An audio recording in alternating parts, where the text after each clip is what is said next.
大齋期默想系列第28天，4月5日，題目：耶穌的第三個試探。魔鬼又帶他上了一座最高的山，將世上的萬國與萬國的榮華都指給他看，對他說：你若俯伏拜我，我就把這一切都賜給你。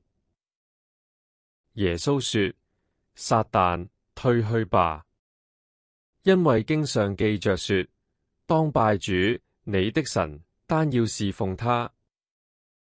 馬太福音4章第8至10節。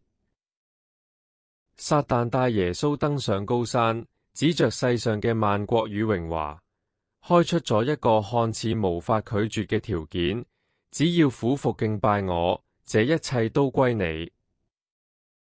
誘惑直指人心深處嘅渴望，不勞而獲，一拜即擁有全世界嘅富貴與權勢。呢個係一條捷徑，不用背負十字架，亦不用經歷痛苦與犧牲，就能建立屬於佢嘅國度。呢個係求榮華嘅試探。撒旦自稱世上嘅王，掌握一切榮耀與富貴，妄想以此引誘耶穌屈服。然而，耶穌毫不妥協，清楚指出人生嘅終極價值：當拜主你的神，單要侍奉他。申命記6章第13節。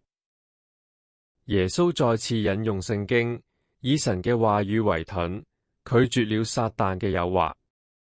神並不反對財富，但絕不能以不正當嘅手段獲取，或將它置於神之上。耶穌嘅回應提醒我哋，榮華富貴唔係人生嘅目標，唯有敬拜和侍奉上主先係我哋嘅生命核心。聖靈點解引領耶穌受試探呢？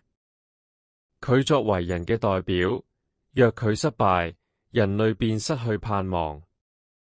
然而，耶穌勝過試探，成為堅固信心嘅橋樑。正如美國聯合太平洋鐵路公司曾用一架雙倍重量嘅火車測試新建嘅橋樑，一整日停駐橋中。有人問：你想摧毀呢座橋嗎？佢回答說：唔係，相反，我正要證明其穩固可靠。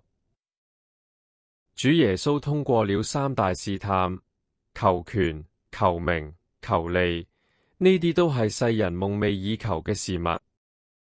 耶穌卻以神嘅道為人生至高價值，指引我們一條與世俗截然不同嘅道路。三次試探中，耶穌每次都引用聖經，話俾我們知，靠着神嘅話，我哋亦能勝過試探。反思與禱告。第一，榮華富貴被世人視為最高追求，但耶穌卻一口拒絕咗。作為佢嘅門徒，我哋應該點樣看待今生嘅財富與名譽呢？第二，求權、求名、求利，幾乎涵蓋了人生所有嘅誘惑。回想你曾經面對嘅試探，你係如何應對嘅呢？第三，禱告。主啊，你降生為人，親歷試探，卻以堅定嘅信心和信服嘅心態勝過一切。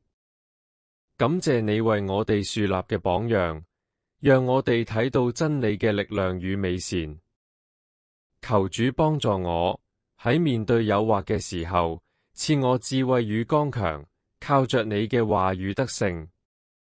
阿門。